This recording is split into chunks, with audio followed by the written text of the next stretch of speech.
설교 결론부터 내자면은 집에 딸이 있는데 이 딸이 홍기가 찼는데 시집을 안 가는 거예요. 원래 결혼이라는 것은 하늘이 내는 일인데 뭐 시집 가고 싶다고 가고 가기 싫다고 안 가는 것이 아니라 혼처가 나타나야지 가지요. 그런데 혼처가 나타나서 동시에 두 사람이 소개되었는데 옛날 말로 하면은 동쪽에 사는 남자는 머리가 띠래. 하여튼 머리가 고장나서 어리석고 바보스러운데 집이 굉장히 부자라.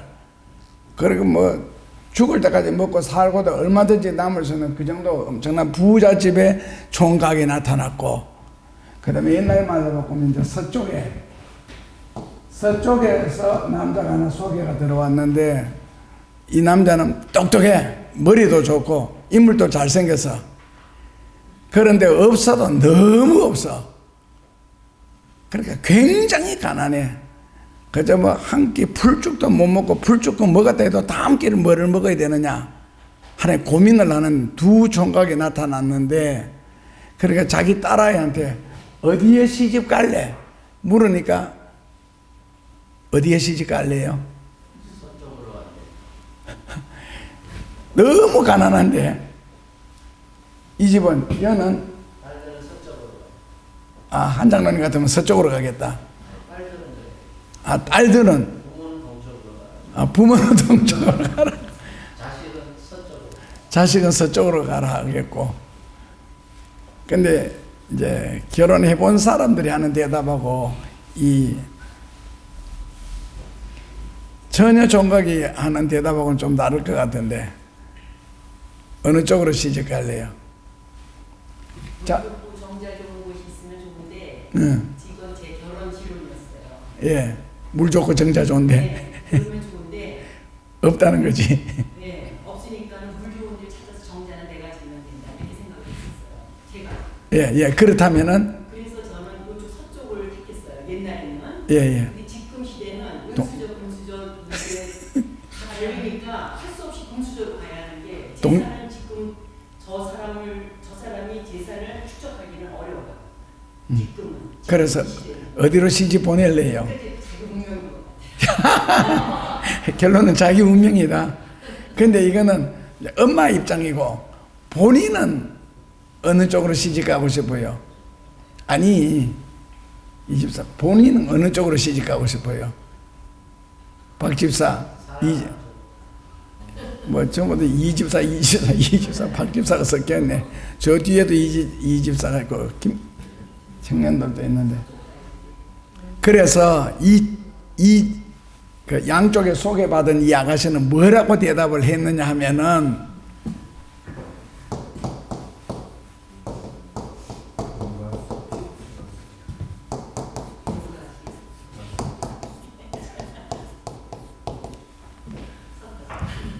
둘 다 시집 가겠다는 거지. 그래서 하는 말이 매일 동가식 서가수 가겠다. 밥은 동쪽에 가서 먹고 잠은 서쪽에 가서 자겠다. 이 굉장히 의미 있는 말이거든. 오늘 설교 전체의 핵심이, 지금 여러분들이 정신이 맑을 때 해놓으면 설교 내내 생각나라고. 왜냐하면 남자가 훌륭하니까. 남자 품을 바라보고 가는 거지 벌레 가니까 뭐 문제 되겠어요. 동가식 서가숙이라는 옛날에 굉장히 유명한 문장이죠. 그래서 디모데후서 3장 16절에서 하나님이 우리에게 성경을 주신 이유가 무엇이냐? 모든 판단과 그리고 이 세상을 살아가는 일에 우리에게 바르게 가르쳐서 유익하게 하기 위하여, 성경 우리에게 유익하게 하기 위하여 성경을 주셨다. 그래서 성경은 꼭 배우고 잘 숙지해서 성경대로 살면은 절대로 후회를 하지 아니할 것이다. 사람을 하나님 앞에서와 사람 앞에서 가장 온전하고 완벽하게 해주는 것이 성경이다. 그리고 확신과 바르게 하면 성경이다. 그래서 성경은 꼭 가슴에 담고 살아야 할 진리다. 그러다 보니까 성경에는 좋은 사람의 이야기만 있는 것이 아니라 나쁜 사람, 악한 사람, 좋지 않은 사람 이야기도 다 섞여 있습니다. 축복받은 사람의 행적만 기록한 것이 아니라 저주받은 사람의 행적까지 다 기록해 놨습니다. 그래서 공자님이 말씀하셨죠. 내가 길을 걷는데, 인생을 살아가는데 악한 사람과 선한 사람과 내가 길을 걸으면은 두 사람은 나의 스승이다. 그 두 사람, 한 사람은 악한 사람이고 한 사람은 선한 사람이다. 나의 스승이다라는 참 좋은 말을 했습니다. 윤리적으로는요. 악한 사람 보고는 그걸 본받지 말아야 되고 선한 사람 보고는 그걸 본받아. 두 사람 다 나의 스승이다. 그래서 성경적으로 말하면 이제 배신자 유다나 불순종한 사울 왕이라든지 우물쭈물한 오늘 롯 이야기, 이런 사람들은 우리가 본받으면 안 되고, 그 다음에는 이제 본받을 사람 많지요. 고통, 어려운 과정을 겪어서 성공한 다윗이라든지 요셉이라든지 이런 사람 같은 경우에는 좀 억울한 인생을 살아도 끝이 좋으니까, 그러면 다 좋으니까 본받을 만하고, 처음부터 끝까지 가장 무난하게 행복하게 산 사람은 이삭이거든요. 아브라함의 아들 이삭. 그 이삭에게는 고난이라는 게 없잖아요. 야곱은 진짜 고생을 많이 하잖아요. 제일 많이 기도하고 하나님을 제일 철저하게 믿었는데도 그렇게 고생이 심하고 인생에 굽이곡절이 많고, 요셉도 크게 잘 되기는 했지만은 그래도 13년 동안 죽을 고생 살 고생 그 조마조마하게 살았고, 아브라함도 뭐 고통을 많이 겪었는데 하나님 이삭만은 인생을 굉장하게 평탄하게 살도록 해주셨습니다. 왜 그렇게 해서요? 그러니까 아브라함은 우리가 부를 때 뭐라고요? 아브라함의 닉네임이 믿음의 조상이잖아요. 그러니까 그 믿음으로 말미암아 아브라함은 모든 것을 다 이루어 나간 분이고, 그리고 이삭은 순종의 표성이고, 그리고 야곱은 기도의 표상이고, 요셉은 충성의 표상이거든요. 그게 다 달라. 그리고 하나님이 또 인생에 보상해 주신 것도 다 다른데, 그런데 아브라함과 야곱과 요셉은 고생을 많이 해서 인생에 겪을 것, 안 겪을 것, 넘을 것, 못 넘을 것 다 극복하면서 살아서 하나님의 복을 받고, 이삭은 굉장히 일생에 평탄한 인생을 살았습니다. 이유가 무엇이냐? 이삭은 어릴 때 한 번 죽었지요. 그 모리아산에서 이미 하나님 앞에 빠져 죽었어. 죽은 사람한테 그 다음에 연단할 게 뭐가 있겠어요?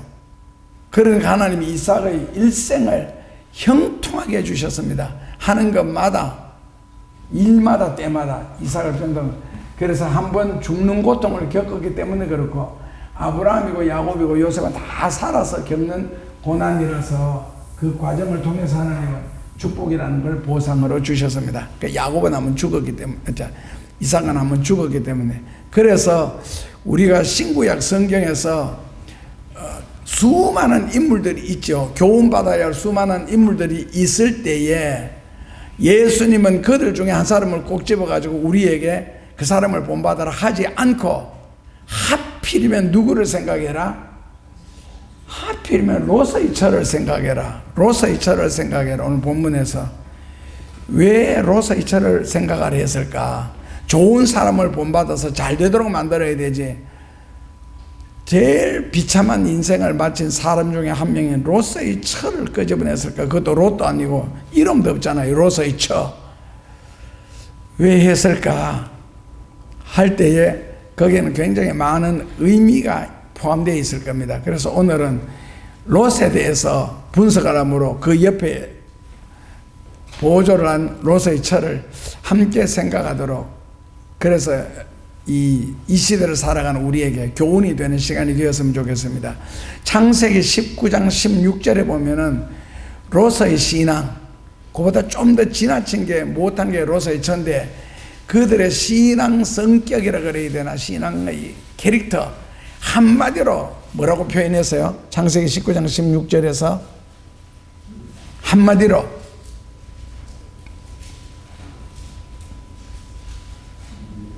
롯이 지체한다. 지체하면 바로 이것이 롯의 믿음의 특징입니다. 그렇다면 롯은 어떤 분이냐? 그 롯을 먼저 이야기를 들어야 되지. 안 그러면 롯을 나쁜 사람으로 생각할까 봐요. 오늘 지체하는 사람은 누구냐? 답은 롯과 그 가족이고, 둘째로는 언제 지체했느냐는 거죠. 그 유황불로 멸망당할 소돔이라는 고모라는 성에서 우물쭈물했습니다. 지체했고, 누구 앞에서 지체했느냐? 소돔과 고모라를 멸망시키고 오라는 천사들 앞에서 우물쭈물 지체했습니다. 그러니까 롯은 지금 지체하고 있다. 이게 롯의 믿음의 특징을 단적으로 표현했습니다. 우리로 표현하면은요, 하나님의 말씀 앞에서 지체를 하고 있고, 지금 말씀을 천사들로부터 듣고서도 지체를 하고 있고, 결국 지체했다는 말은 단방에 결론을 내리지 못한 우물쭈물했다. 이제 원어로는 우물쭈물했다. 다시 바꾸면은 왜 말씀을 듣고 우물쭈물 하느냐 하면은 성경의 중요성과 진리의 무게를 무시하는 경우거든요. 딱 들어서 막 금방 순종을 해야 되는데 우물쭈물했다. 그렇다면은 평소에 말씀에 대한 자세, 하나님의 말씀을 듣는 자세, 받아들이는 자세가 우물쭈물이었다는 거죠. 지체하는 수준. 그렇다면 롯은 어떤 인물이냐? 그랬을 때에 우리가 생각하는 것처럼 롯은 나쁜 사람이 아닙니다. 성경적으로 볼 때는 악하거나 변덕을 부리거나 배경이 안 좋거나 분별력이 없거나 가슴 속에 뭔가 머릿속에 담아 놓지 못하고 입이 가벼운, 입이 산 사람도 아닙니다. 성경적으로 볼 때 롯은 신자고 하나님의 은혜를 받은 사람이고 넷세를 약속의 기업으로 받은 사람이고 천사가 롯을 기억을 했고 아브라함의 중보기도가 있는 사람입니다. 굉장히 훌륭한데, 이런 면에서 볼 때 이제 베드로 후서 2장 7, 8절에서는 이 롯에 대해서 한마디로 이렇게 정의를 내려놨습니다. 무법한 자의 음란한 행실을 인하여 고통을 했다. 그러니까 뭐 타락이라는 것은 역사적으로 볼 때 로마로부터 소돔과 고모라로부터 전 세계적으로 문화로 말하면 목욕 문화가 발달하는 곳에는 반드시 멸망을 했고, 목욕 문화가 발달한다는 것은 음란 문화가 발달한 것이죠. 로마로부터 시작해서 오는 소돔과 고모라에 이르기까지. 그러니까 그런 것을 보고 같이 어울려진 것이 아니라 롯은 굉장히 고통을 했고, 그것 때문에 하나님 앞에 이 기도를 하는, 그러면서 의로운 심령이 상했다. 그러면서 하나님 앞에 중보 기도하는 그런 내용이 나옵니다. 그래서 이 중보 기도까지 한 롯이기 때문에 그 마음속에는 하나님의 은혜가 있다는 증거거든요.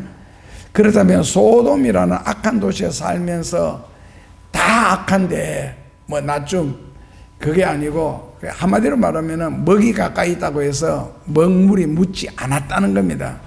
그러니까 마치 악한 도성 바벨론에 살면서도 다니엘과 그 세 친구들은 자기의 믿음을 그대로 유지했거든요. 그리고 헤롯의 그 로마의 폭정, 로마에 보면은 10대 황제가 있는데 그 10대 황제 중에서 헤롯이 제일 악랄하게 신자들을 핍박을 했습니다. 고문을 했지만은, 그러나 그 당시 로마에 있는 그 신자들, 그 믿음의 지조를 지키는 모습을, 그걸 보면은 롯은 항상 소돔과 고모라 성에 살면서도 마음은 늘 하나님을 향하여서 살았기 때문에 하나님도 중심을 아시고 구원을 해내죠. 물론 중보기도도 있었고요. 그리고 둘째로 롯은 그 삶의 주변에 전부 다 롯에서 그 불법, 그걸 때문에 마음에 참 많은 상처를 갖고 살았는데, 그러면서도 거기에 좌우되지 않고 동화되지 않고 믿음을 지켰다.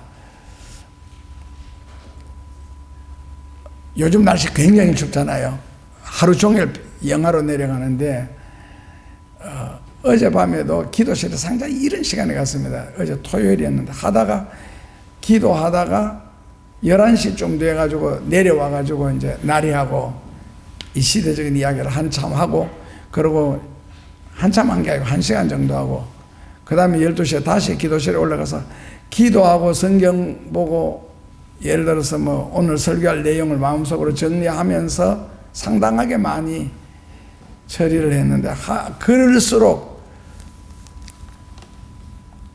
이 시대를 위해서는 뭔가가 있어야 되겠다. 그래서 조금 아까 제가 찬송 부르면서 막 메모했는데 그게 무슨 메모냐면은 오늘 저녁 식사를 같이 한대요. 하면서 그 자리에서 내가 해야 할 이야기, 시대적인 이야기를 순간적으로 제가 메모를 했는데 하면서 나래가 한 말이 교우들은 말이 그렇다는 거지. 일주일 동안 세상에서 그저 짬뽕이 내가 뒤섞여 흔들리면서 살잖아. 이리 치고 저리 치고 흔들리다 보니까 그러면서 적어도 교회 들어올 때는 이미 우리는 죄인이 되어 있고 그리고 교회 위로받으러 오는데 그 다음에는 설명 안 해도 강단에서라도 좀 위로해주고 조금 더 말을 못하면 내식으로 해석하면 좀 칭찬도 해주고 이렇게 하면 안 좋겠느냐는 비슷한 뜻으로 위로를 그렇게 이야기하길래 알았어 하고 지나가면 되는데 내 속에 들어는 핵심 진리는 뭐라고 이야기했겠어요? 교회는 위로받기 위하여 오는 것이 아니다. 이거는 죽일 죄인들이고 죽일 죄인들이다. 다 하나님과 원수된 자들인데 교회에 오는 이유는 예배드리러 오고 예배의 목적은 하나님을 찬양하고 하나님께 영광을 돌려야 되지. 왜 이 원수만도 못한 성경적으로 말하면 구덕이나 바퀴벌레 못한 이 죄인을 천지 만물을 창조하시는 하나님이 위로를 해야 되느냐고. 이거는 말도 안 되는 이야기거든요. 그래서 결국 교회가 강단이 하나님과 가까우면은 그게 위로가 아니고 그 죄를 깨우쳐야 되고 죄를 지적해야 되고 하는데 그러니까 여러분들이 이제 입신을 해보면은 그게 왜 그렇게 좋은지를 알게 됩니다. 심판대 앞에서 피할 수 있으니까요. 미리 받아서. 그런데 여기서 그 천지를 창조하신 그 엄청난 하나님이 죄인 하나 붙들고 그걸 위로하기 위해서 교회가 존재하느냐? 예수님의 그게 몸이냐? 성경적으로 볼 때는 절대 그게 아니거든. 그래서 여기서는 진리를 전해야 되는데 그 진리를 전하니까 사람들이 싫어하잖아요. 그런 교회 누가 가? 다른 데 가면 나를 칭찬해주고 치켜 세워주고 띄워주고 천진데 그런 교회도 그런 사람들을 찾아가는 거지. 그래서 좀 위로해주고 아주 진짜 위로는요 진리를 통해서 위로받는 게 진짜 위로고 하나님께 영광 돌리고 하나님을 찬양하면서 거기서 성령의 은혜로 위로를 받는 것이지 인간적으로 띄워주고 치켜 채우고 이게 위로가 아닙니다. 그 순간에는 기분 좋은데 나중에 보면 그게 썩고 있어요. 자기도 모르는 사이에 교만이 자리 잡고 결국 그 교만이 죽음까지 나를 몰고 간다고. 그래서 오늘 이 시대에 설교를 한다는 게 설교라는 정의도 그렇잖아요. 하나님이 정한 장소에서 하나님이 기름 부은 곳에서 하나님이 기름 부은 받은 종이 하나님의 말씀을 전하는 것이지 여기는 지켜주고 칭찬해주고 띄워주는 자리가 아니에요. 강단이라는 곳이. 삶과 죽음의 중간에서 그걸 길을 안내하고 축복과 저주 그 중간에서 길을 안내하는 게 그건데 그러니까 내가 바른 말도 한번 해봐가 바른 말도 아니고 그 인생에 참 좋은 말이라고 했는데 나중에 다른 핑계를 대면서 교회를 떠나가더라고. 그래서 나경원이가 의원이 참 실수를 했구나. 절대로 사람 앞에서는 발음을 해서는 안 되고 그리고 괴테 같은 경우도 그런 경우 했고요. 뭐 공자님도 그런 말, 그 성인들 또 학자들은 다 그런 말 했는데 사람을 절대로 가르치지 마라. 절대로 가르치지 마라. 네 말 안 듣는다. 그 사람을 가르치려고 하는 것처럼 어리석은 사람은 없다.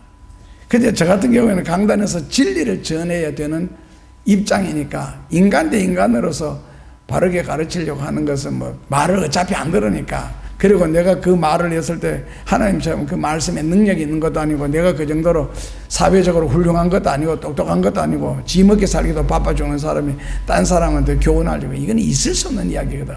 절대로 남을 가르치려고 하지 마라. 설령 다른 사람이 실수하고 잘못할지라도 그냥 넘어가거라. 그러니까 그런 이야기도 있잖아요. 천주교에서 고해 성사를 봤는데 신부님들이 셋이 있는데 그 셋이 중에 한 사람 신부님 앞에만 사람들이 줄을 쫙 서는 거예요. 이유는 아시죠? 그 신부님은 귀머거리거든. 그래 고해 성사를 아무리 해도 귀머거리니까.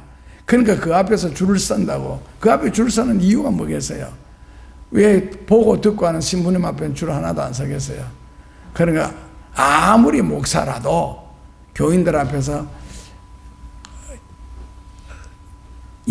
그 진리를 제외한 다른 것을 지적하거나 가르쳐 주려고 하지 마라. 답은 교인이 떠난다. 그 사람은 반드시 한번 씹히면 떠난다는 거지, 결론이.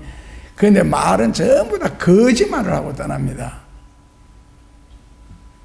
우리 같은 경우 그게 눈에 다 보이니까 모르는 척하고 그냥. 그러면 속으로는 무슨 생각이었느냐? 니는 앞으로 당신은 절대로 큰 일은 못한다. 그리고 큰 사람은 못한다. 요거 하나 자기를 위해 사는 말조차도 소화를 못 시키는데 세상이라는 게 그렇게 호락호락한 곳이 아니잖아요. 그래서 참 사랑은 잠언 27장 5절에 참 사랑이라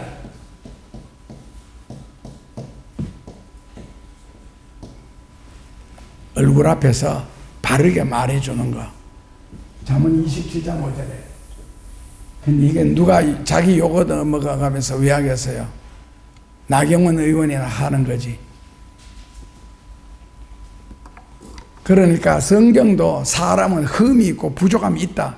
그래서 하나님은 우리에게 절대로 100%를 요구하는 것이 아니고, 그리고 그런 완성된 사람을 쓴 적이 없다는 겁니다. 이렇게 하면은 내가 매국노라고 욕 직사게 얻어먹겠지만은 이번에 한국이 베트남하고 그 축구, 아시아 축구 해가지고 졌잖아요. 결론은 우리가 졌거든요. 그리고 뭐 일본한테도 뭐 완전히 떡살 다 지고 다 찢는데, 그런데 그 축구 청소년 감독한테 마이크를 딱 댔거든요. 이유가 뭐냐라고 하니까 우리 팀은 아직 완성된 팀이 아니다는 거예요. 그 소리 듣는 순간에 나는 속에서도 열이 나야 되는데 열 났어요. 일본 선수들은 21살 다 하시는 것처럼 우리는 23살. 그럼 일본 선수들은 언제 완성되는데? 그리고 뭐 언제 완성된 팀이 있었는데? 그리고 베트남도 마찬가지고. 완성이라는 것은 향하여 나아가는 것이지 완성된 것은 없거든요. 집도 한번 지어보면은요, 우리 집 지금 해수로 8년째인데 아직도 고치고 있습니다. 아직도 수도꼭지 하나 제대로 안 나와요. 물이 안 나오고 꽉 잠겨가지고. 그리고 보일러는 온 집에 보일러가 새는 거예요. 보일러가 새니까 뭐 집에 뭐. 그래서 아직도 고치는데 언제 완성이 돼요? 그리고는 축구를 아는 사람이 다 한마디씩 했지요. 다른 나라들은 지금 다 발전 성장하고 있는데 한국만은 고쳐가 됐다. 지금 머물러 있다는 거죠. 머물러 있다는 것은 뒤를 지금 밀리고 처지고 있다는 뜻이거든요. 다 앞으로 가는데 내가 가만히 서가 있으면 내가 서가 있는 자리에 서 있는 게 아니라 남들은 전부 앞으로 가고 있어요. 지금 후퇴되고 있는 것이지. 그리고 지난번에 홍명보 감독에도 일본한테 우리가 3대 0으로 한번 졌잖아요. 직원한테 또 마이크 대었을 때 뭐라고 했는지 아세요? 우리가 체력적으로도 우세했고 기술이 훨씬 더 우세했다. 그래 왜 졌느냐 그러니까 우리가 우세했고 우리가 축구를 더 잘했다는 거예요. 결론은 3대 0으로 졌잖아. 그래서 운동이든지 뭐든지 간에 머리가 좀 좋아야 되지. 축구공이 하도 헤딩해가 막아 그러나 캄캄한 게 왜. 그 사람들이 말을 너무 못하는 거 있잖아요. 말을 왜 저렇게 말을 못할까 싶은. 그리고 롯은 훌륭해요. 인간적으로 보면 그 시대에 믿음의 조상 아브라함 혼자밖에 없었는데 그 사람의 조카잖아요. 그런데 약점은요, 결정적인 순간에 나타나더라는 거지. 지체했는 거, 우물쭈물했는 거. 이 우물쭈물한 것 하나 때문에 아주 비싼 값을 지불했죠. 지체한 것 이것 때문에 결국 아내가 소금 기둥에 되어 죽었고 두 딸이 결국 성에서는 벗어났지만 아버지한테 술을 먹여가지고 날마다 임신을 했잖아요. 그 임신해가지고 난 조상이 바로 모압과 암몬. 그 모압과 암몬은 이스라엘 역사 대대의 간처럼 옆에 붙어가지고 이스라엘의 적대국으로서 무지하게 고통을 줬거든요. 그러니까 우물쭈물한 거 하나 때문에 그에 대한 대가를 계속 지불받거든. 그러니까 우리가 사는 시대가 말세 지말이라는 거 너무 잘 알고 있어요. 그리고 그 말세 지말이라는 것에 대해 구체적인 증거를 제시해도 귀에 안 들어옵니다. 나와는 상관없다는 거지. 뭐 남미에 산불이 나고 폭염 오든지 북쪽에는 뭐 이런 극한, 혹한 이런 게 오든지 말든지 나와 상관없다. 왜? 나는 복만 받으면 되고 내 인생에 형통하면 되지 바깥 살까는 거는 신경 안 쓴다. 이런 식이 이제 돼버리니까. 그래서 롯은 오랫동안 아브람 삼촌과 함께 살면서 이 진리를 잘 터득을 했습니다. 그래서 지금 천사들이 자기 식구들 곁에 서서 빨리 피하라는 거죠. 너희들이 지체함으로 하나님이 하실 일을 못한다. 너희 때문에 쩌빠쩌빠 빨리 나가라는 겁니다. 했는데도 롯은 거기서 지금 우물쭈물하고 그 우물쭈물하고 지체한다고 해서 뭐 집안에 물건 하나라도 들고 나온 게 아니잖아요. 나중에 네 식구가 집 밖에 나왔을 때 보니까 딸들이 어느 틈에 술 한 병씩 치마에 꼽아 나온 거예요. 그 술 2병 가지고 아버지를 그렇게 타락을 시키는 거거든요. 아무것도 못 가져 나왔잖아요. 지체했는데도 불구하고.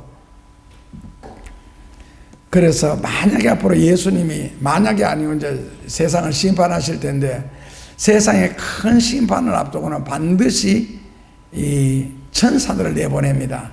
그러니까 이제 구원받을 사람들을 데리러 오는데 그때 우리는 뭐라고 말하겠어요? 나는 절대로 그때 우물쭈물 안 한다. 지체하지 않겠다라고 결심하겠죠. 합니다. 하게 되어 있습니다. 이유는요, 평소에 내 몸이 말씀을 들었을 때 순종할 수 있는 자세로 갖추어져 있으면은 순종이 되겠지만 평소에 불순종하는 게 몸에 배에 놓으면은 내가 yes, no 대답하기 전에 이미 몸이 불순종으로 움직이고 있습니다. 그런데 뭐를 천사를 따라가요? 못 따라갑니다. 그리고 눈에 천사가 보이지 않습니다. 그때 나중에 영안이 맑아야 천사가 보이고 롯도 마찬가지잖아요. 이 천사들이 왔을 때 하나님이 변형되어서 온 건데 우리 집에 가서 먹고 쉬어라 하는데 천사들이 안 하겠다 그랬거든. 그러니까 롯은 끝까지 이제 강청을 하게 되는데 해서 가게 되는데 그때 롯의 눈에 이 사람들이 천사들인 것을 구별을 못했습니다. 천사인 줄 알았으면 밥 먹으러 가자 소리를 안 했을 텐데. 그러니까 영안이 맑아서 저기 천사다 그러는 것을 딱 분별이 돼야 따라가게 돼 있거든요. 그런데 그런 영안이 밝아져 있느냐는 거예요. 지금 분별할 수 있는 능력은 있고 천사인지 사람인지 사람 모양으로 나타나는데 그것도 뭐 훌륭한 신사 모양으로 오시는 게 아니잖아요. 항상 보면 허름한 차림, 예를 들자면은 그래서 내 몸이 평소에 말씀에 순종하도록 길을 들여놔야 주의 말씀을 들었을 때 말씀대로의 반응을 하는데 그렇지 못하다면 절대로 못 따라갑니다. 앞으로도 마찬가지고 예수님이 내가 세상에 온 목적이 크게 성경에 보면 한 5가지가 있는데 그 5가지 중에 하나가 내가 너에게 온 것은 칼을 주러 왔느라 검을 주러 왔다. 이게 무슨 뜻이겠어요? 칼의 의미가 잘라야 할 때는 냉정하게 잘라야 되고 분명할 때는 확실하게 분명해야 되고 해야 되지 미련 때문에 일을 망치는 경우가 많잖아요. 특히 영화 보면은요.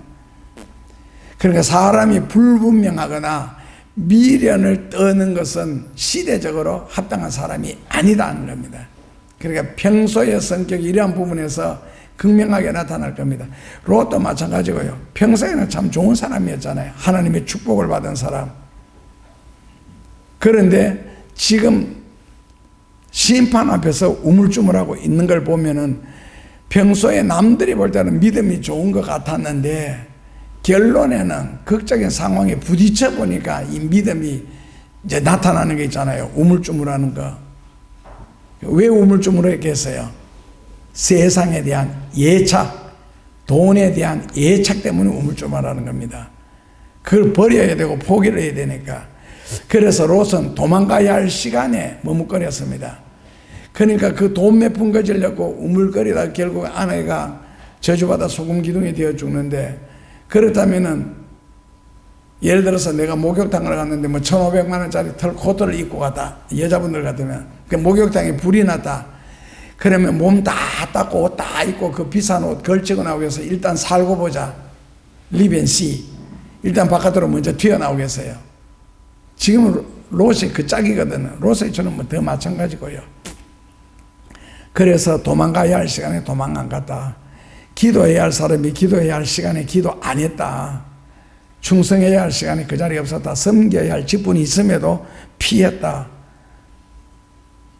이유는 여러 가지겠죠. 여러 가지 이유는 이제 핑계를 통해서 나타나는 거고. 그래서 직분도 언제든지 버릴 수가 있다. 언제든지 배신할 수가 있다. 그러면서도 죄라는 의식 자체가 없는 거예요. 그걸 지극히 당연하고 정상적인 것으로 생각하는 거거든요.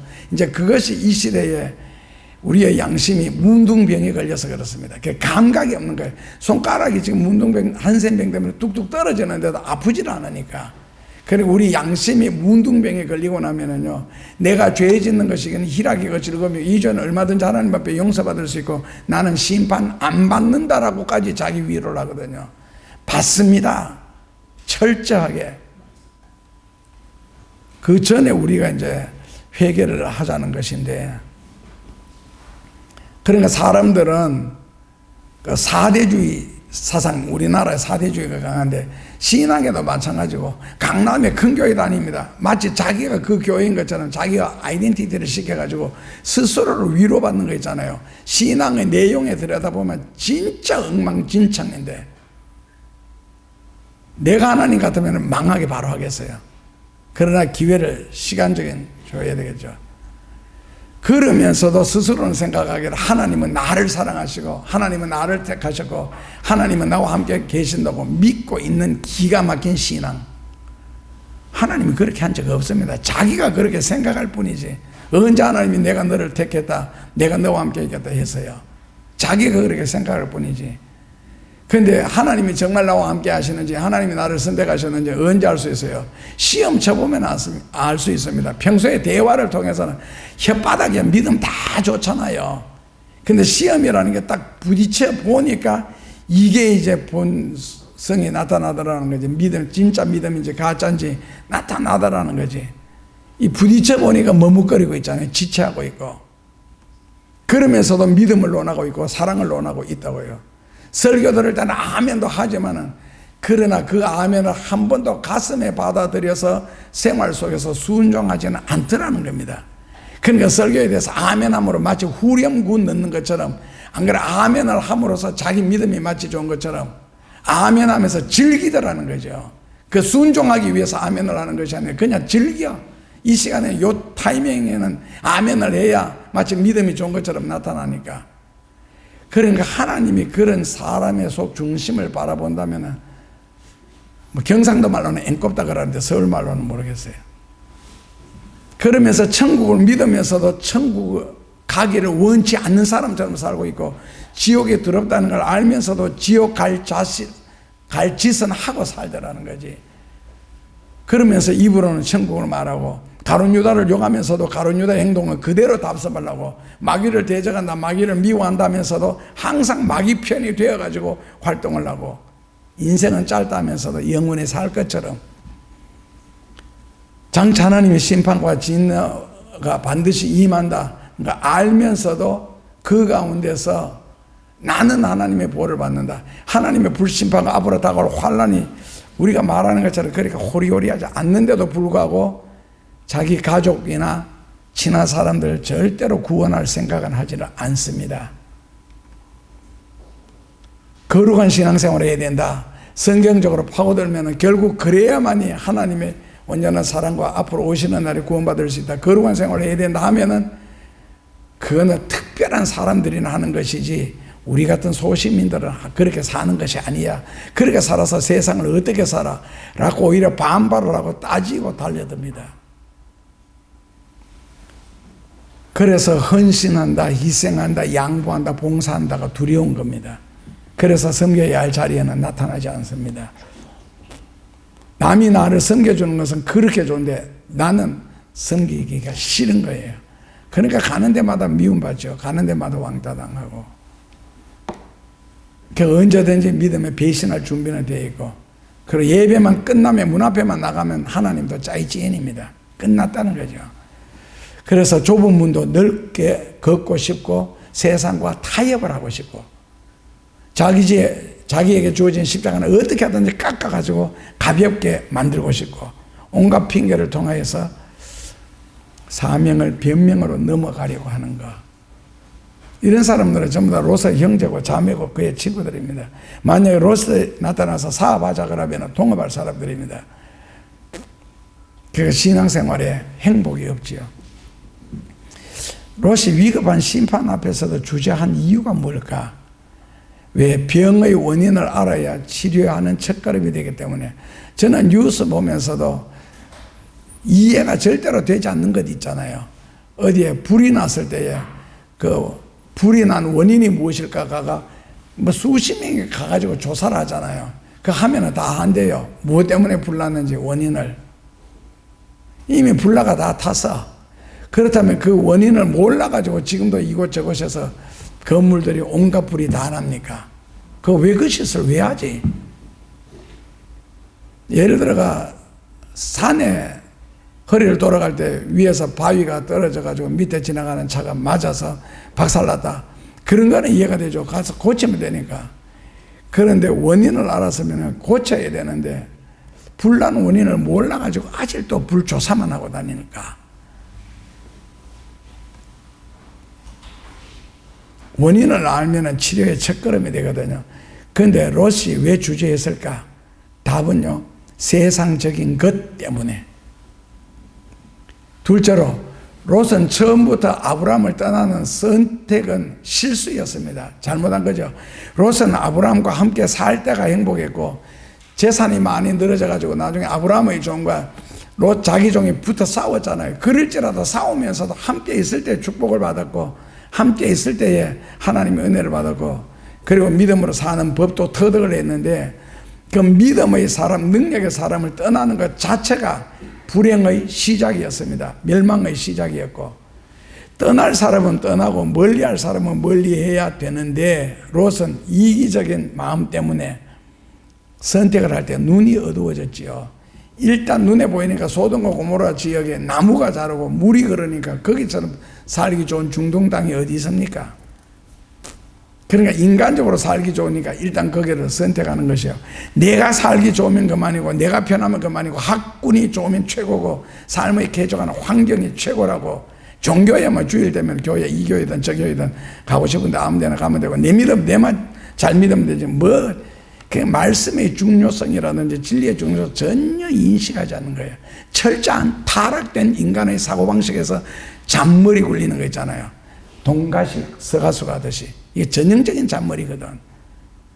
그래서 누구한테 시켜갔겠어요? 어느 남자한테 택함 받았겠어요? 그래서 롯은 선택을 할 때도 하나님 앞에 기도하지 않았습니다. 인간적으로 행동을 했지요. 그러니까 좋은 땅을, 아니 썰령 소돔과 고모라 쪽을 선택하고 싶어도 삼촌 보고 먼저 하라고 해요. 이게 예의 아니에요? 그러니까 물질적인 유익에만 고려를 했지 영적인 부분은 전혀 생각하지 않습니다. 영적인 것 무시했다가 물질 망합니다. 영적인 것을 소중하게 생각해야 물질도 따르는지. 그 눈에 보이고 손에 잡히는 것이 최고라고 생각을 하는 거예요. 그래, 자기를 도와줄 사람은 가까이 하고, 그렇지 않은 사람은 인사를 해도 받지도 않습니다. 오히려 멀리하고. 이거 다 지옥 갈 죄목들이거든요. 세상에서 자기에게 도움이 될 만한 사람만 생각하지, 장차 우리에게 다가올 세계는 전혀 생각하지 않는, 그러게 사위도 소돔과 고모라 성을 선택하지. 그 성 사람들은 롯 같은 요셉 같은 사람을 찾아야지. 사람 하나를 만나도. 그러니까 내가 지옥 가는데 도움이 되는 사람인가, 내가 천국 가는데 도움이 되는 사람인가, 내가 축복을 받는데 도움을 받는 사람인가, 내가 재앙을 받고 저주를 받는데 이 사람이 내게 도움이 되는가, 그런 걸 분별해야죠. 그리고 롯은 어떤 하나님을 향한 선한 목적 없이 그냥 소돔과 고모라에 살기 좋으니까 살았다, 그거밖에 안 됩니다. 그래서 하나님의 자녀가 두 가지 종류의 선택을 할 때는 영혼에 대해서 선택을 해야 좋은 인생의 결과가 오고, 영적인 걸 무시하고 영혼을 무시하면 나중에 땅을 치며 통곡할 날이 올 겁니다. 롯이 당한 것처럼 위급조망에서도 우물쭈물 했다, 지체했다. 비성경적인 방법을 선택하면은 나중에 영혼이 얼마나 비해오는지. 그 에서처럼 지금 내가 사냥하고 왔는데 배가 고프다. 배가 고프니까 먹을 것이 필요하다. 당연하지, 원리죠. 먹어야죠. 그런데 야곱이, 여기 야곱이잖아요. 팥죽 한 그릇을 주면서 저울질하는 거 있잖아요. 형, 장자권 내한테 주면 내가 팥죽 줄게. 그때 에서는 생각도 안 하면 그까지 장자권 뭐 나중에 아니라면 그만이지. 일단 팥죽 볶고 먹고 봐야지. 음식부터. 그렇게 영적인 걸 쉽게 생각하고 가볍게 버리니까 나중에 에서의 인생이, 그 에돔 그 후손들이 지금 이제 중동에 있는, 우리가 말하는 이제 요르단부터 사우디아라비아, 뭐 이란, 이라크 전부 다가 에서의 후손들이거든요. 그리고는 이제 일단 눈이 가리워지니까, 관이 가리워지니까 성경도 아전인수격으로 해석을 하고 자기 상식을 가지고 성경을 해석하다 보니까 말을 들을 때는 굉장히 그럴듯한데 내용 속에 들어가 보니까 스스로 멸망의 길로 빠져들어가고 있더라는 거지. 그러니까 아전인수격의 성경 해석은 성경 허락을 하지 않습니다. 하나님의 뜻이 무엇인지 그걸 찾아야지. 그러니까 우리의 수족은 중풍에 걸리게 되고 결국 마비가 되고, 자기의 잘못을 빠져나가기 위해서는 다른 사람을 욕해야 되고 모함해야 되고 거짓으로 변명을 하는, 그리고 남을 비방함으로써 자기가 의로운 척 되는, 결론은요, 삼손처럼 머리가 깎이고 눈알이 빠집니다. 그리고 연자맷돌을 굴리다가 죽는 거고요. 그래서 롯의 선택은 조심을 해야 됩니다. 그 말에 한마디도 바가지 긁을 줄 모르고 그냥 돈 주니까, 밥 주니까 먹고 옆에서 거지처럼 사는 롯의 더 심한 형편이고요. 그래서 세상 사람들과 타협해서 살지 마라. 어디 모일 때나 어디 앉을 때나 입을 열 때마다 양심의 가책을 받을 때마다 생각을 하고 바른 길을 성경적으로 살기 위해서 노력해야 이 시대에 현명한 교인이 될 수가 있습니다. 그래서 나의 주변 사람들을 잘 선택을 해야 됩니다. 직업 선택할 때도 월급을 얼마 더 받나 이게 중요한 것이 아니고 내가 주님을 섬기는 일에 이게 방해가 되나 도움을 주나 그걸 먼저 생각을 하셔야 됩니다. 결혼할 때도 마찬가지고 잘못된 만남을 통하여 얼마나 많은 사람들이 자기의 영혼조차 파괴되는지 아십니까? 우리가 처녀 총각들이 있으니까 결혼에 대해서 한마디 한다면은, 결혼은 이미 대상에만 나타나가지고 선을 한번 보거나 얼굴을 한 번이라도 봤다, 그 다음에는 절대로 기도의 응답이 내려오지 않습니다. 이건 명심하셔야 됩니다. 왜 기도의 응답이 안 내려오겠어요? 상대를 봐서, 예를 들어서 뭐 처녀 같으면 총각을 먼저 본다든지 봤으면 이미 눈에서 이 아이패스 되나 노패스 되나 이미 결정 내려져서, 그런데 거기서 막 기도, 웃기는 짓 하지 마. 거기서는 40일 금식에도 응답 안 내려옵니다. 이미 내가 봤어요. 이미 내가 싫어. 이미 내가 너무 좋아. 그럼 이미 그게 응답이야. 그런데 그것은 무슨 기도를 해요? 임신까지 해놓고는 내한테 찾아오고, 목사님 우리 결혼하는 게 하나님 뜻입니까 아닙니까? 속으로 지랄하고 있다. 그럼 임신은 왜, 이미 배가 볼록한데 무슨 내한테 허락을 받으러 와? 그러니까 죄를 지었으니까 이걸 좀 듣고 싶겠지. 이해는 해, 그 심정은. 그럼 배가 이미 부른데 그럼 결혼하지 말아 하겠어요? 책임질 수 있겠나라고 먼저 물어보지. 그러니까 기도해서 결혼하기 이런 소리 하지 마. 그 사람을 보기 전에 순수한 입장에서 기도를 해가지고 그 다음에 이 소개받는 거 순서가 완전히 바뀌었지요. 이사야서 30장에 여기에 대해서 명백하게 지적을 하고 있거든. 그러니까 잘못된 결혼을 통해서 영혼조차 파괴되는 경우가 많다는 거지. 잘못된 만남. 그 모든 것은 성경적으로 하면 후회할 것이 없습니다. 그래서 성경을 먼저 배우고 듣고 깨달아야 된다는 거지. 그래서 신명기 30장 14절에 보라, 내가 네 앞에 생명과 복과 사망과 저주를 두노니 너희는 어느 쪽을 선택할래? 너와 너 자손이 살기 위해서는 복과 생명의 길을 선택하라 라고 명령했습니다. 그러니까 참된 기독교인은 정말 예수를 믿는다면 예수 믿는 사람에게는 뭐가 없다? 초이스가, 선택이라는 건 있을 수가 없습니다. 주어진 말씀을 우리는 순종하고 그 말씀을 부지런히 따라갈 뿐이지 내가 선택을 해서 한다 안 한다 이 자체가 없습니다. 그러니까 정말 하나님을 믿는다면 우리는 하나님의 뜻에 굴복하며 우리의 발걸음조차도 시편 37편 그 14절 이하에 보면 하나님 내 발걸음조차라도 에레미야 10장 22절 이하에 보면 내 인생 자체를 하나님이 다 주이고 역사하시고 인도하시는데 거기에 내가 무슨 선택이 있어요?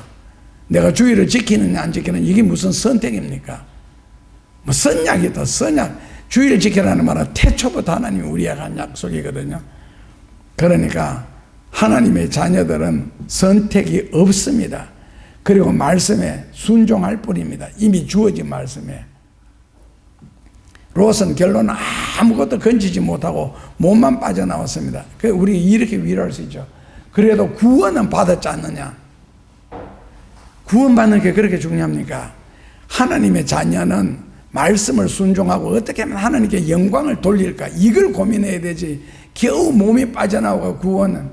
그리고 주의 말씀 앞에서 머뭇거린 거. 지체하다가 천사의 손에 끌려가지고 억지로 나오듯이 구원받은 일이 과연 잘한 일이나 나는 거죠. 물론 지옥 가는 것보다는 낫지만 그 다음에 인생이 얼마나 비참해집니까? 후손들조차도. 그래서 성경을 한 번 더 뜻으로 봤으면 좋겠습니다. 그렇다고 롯이 소돔과 고모라 18만 명, 10만 명 이상 사는 그 성에서 살면서 한 번이라도 나가서 전도를 했습니까? 심지어 사위들조차도 불별하게 떨어지는 그 말씀을 듣고도 사위들이 농담을 여겼더라. 농담으로 여겼더라. 아니 평소에 장인 될 사람이 어떻게 처신을 했고 행동을 했길래 그 위급한 상황 앞에서 그 귀중한 복음을 전하는데 그걸 농담으로 여기도록 롯이 처신을 했어요. 무슨 신앙생활을 그따위로 했어? 결국 아내까지라도 믿음의 영향을 전혀 주지 못했잖아요. 딸들도 하는 짓을 보면은 얼마나 가정이 복음화가 되지 않았고 자식들한테까지도 복음화 안 됐다는 걸 알 수가 있잖아요. 기껏 배우고 나온 게 술 한 병 끼고 나오고 아버지한테 먹여가지고 첫날 저녁에 맏딸, 둘째 딸이 들어가서 임신을 해. 그게 가정교육이야. 그게 가정에 믿음이 들어간 가정에 할 짓이냐고. 담 밖에 사람 한 사람도 전도 못하고 문 안에 사는 사람까지도 전도가 안 되더라는 거, 안 했다는 거지. 지나가는 천사들을 대접하는 걸 보면은 아브라함의 중보기도 덕일까 아니면은 인간적으로 말하면 구두쇠나 노랭이는 아닌 것 같은데 근데 왜 전도는 그렇게 안 했을까? 천국이나 지옥에 관한 내용은 말로서 복음을 구체적으로 전해야 되지 선한 행동으로 전도하기는 어렵습니다. 그러니까 내가 선한 행동으로 상대편을 감동시켜 전도하겠다는 것은 처음부터 전도 안 하겠다는 결심을 말하는 겁니다. 무슨 선한 행동으로 전도해? 여러분들이 예수 믿는 게 어떤 기독교인의 선한 행동을 보고 교회 다녔습니까? 그러면 절에 다니는 사람이 인자하게 그렇고 성스럽게 살면 그럼 절에 따라가겠네. 복음이라는 거는 말로 전해놓고 그 다음에 거기서 뭐 잡초도 나고 씨앗도 사게 되겠지. 그 잡초를 뽑고 걸음을 주면 되는데 복음의 씨앗은 말로는 뿌리지 않고 잡초만 계속 뽑아주고 걸음만 계속 주고 물만 준다. 이게 선한 행동의 농사가 그게 됩니까? 입술로 시인하여 주님 앞에 구원받았다면 그 입술로 왜 전도는 왜 안 해? 소금이 혼자 있을 때는 항상 소금입니다. 어떤 물질에 부딪혔을 때 이제 화학작용이 일어나는 건데, 신앙이라는 것은 자기 혼자 가지고 있을 때는 이게 바른 건지 잘못된 건지 옳은지 그른지 전혀 모릅니다. 현실에 부딪혀 봐야 내가 예수님의 편인지 세상 편인지 확실하게 나타납니다. 시험을 당해봐야 믿음이 비로소 진정한 믿음인지 사이비 믿음인지 믿음의 흉내만 내는 가짜인지 알 수가 있습니다. 그러니까 롯의 선한 행동이, 롯은 소돔과 고모라 사람들에게는 참 칭찬받는 의로운 사람이었죠. 그런데 그 롯의 그 칭찬받는 의로운 행동이 아내조차도 감동을 시키지 못하고 딸들조차도 구원받는데 전혀 도움이 안 됐고 사위들에게도 마찬가지입니다. 그래서 선한 행동은 칭찬을 받는 것은 사실이지만 복음을 전하지는 못합니다. 그리고 진리를 깨우치지도 못합니다. 전도는 선행도 필요하지만 그것보다도 구체적으로 증가하는 말이 훨씬 더 중요합니다. 그래서 기독교인들이 어떤 선을 내가거나 좋은 일 하거나 베풀 때에 반드시 예수님의 이름으로, 내가 믿기 때문에, 내가 교회 다니기 때문에 이런 일한다. 그렇게 해야 예수님의 영광을 받습니다. 받는 사람들도 예수님 생각하게 될 거고요. 그래서 행위로 의로운 증거를 통해서 상대를 감동시킬 수는 없습니다. 참 감사합니다 하는 말은 들을 수가 있겠지만 그러나 진리가 전파되는 것은 아닙니다. 여러분들이 예수 믿게 된 동기도 보시면 알잖아요. 그래서 사람의 행동에는 항상 한계가 있다. 그래서 롯의 선한 행동은 자기 자식조차도 아내조차도 전혀 도움이 되지를 않았습니다. 그리고 롯은 사후에 남긴 것도 아무것도 없습니다. 다 불태웠지요. 소돔과 고모라에서. 그렇게 많이 하나님의 복을 받았음에도 불구하고 나중에 그 축복을 감당을 못했잖아요. 너무 많아가지고. 그럼에도 불구하고 복음을 위하여 한 게 아무것도 없고 단박을 위하여 봉사한 게 아무것도 없습니다. 기껏 한 것이 저 자식 먹여 살렸는 것 밖에는 없습니다. 아무것도 한 일이 없습니다. 이 믿음으로 살지 않는 사람도 그렇게나 삽니다. 그리고 삼촌과 다투어서 좋은 땅을 차지했을 때 득세를 한 것 같지만 결국 인생의 결과 남은 게 뭡니까? 그래서 성경에는 악인의 형통을 부러워하지 마라. 예수님이 이 시대지 말에 우리 보고 꼭 롯의 철을 생각하라 했습니다. 롯을 생각해라. 한번 되새겼다가 우리의 신앙생활을 고민함으로 더 나은 미래가 있기를 바랍니다. 예수님 감사합니다. 몸에 좋은 약은 입에 쓰고 이로운 진리는 귀에 씁니다. 잘 선택하여 믿음으로 바르게 선택하는 삶을 통해 후회하지 않도록 꼭 축복하여 주옵소서. 예수님 이름으로 기도합니다.